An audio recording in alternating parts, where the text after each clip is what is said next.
Hello everyone, my name is Murli and I manage a team of engineers and architects who deliver enterprise infrastructure on OCI to our customers. The problem has always been the same. Manually managing OCI resources is error-prone and time-consuming. That's why we created the CD3 Automation Toolkit, a game changer for OCI deployments. CD3 streamlines the process by automatically generating Terraform code from easy-to-use Excel templates using a command line interface or Jenkins. In both ways, the workflow is the same. Provide the Excel template to CD3 and it will generate the Terraform.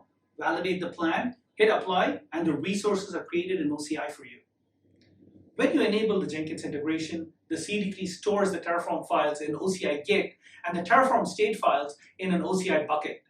Individual pipelines are created for each service, configurable as you see fit.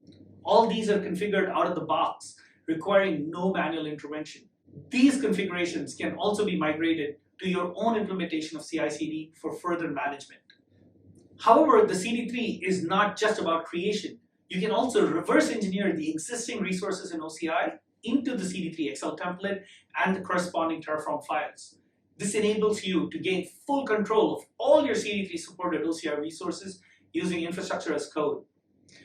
For a deep dive on how it works, check out the detailed tutorials. The playlist link is in the description. Stay tuned for more exciting updates about the CD3 Automation Toolkit. I look forward to your feedback. Thank you and have a great day.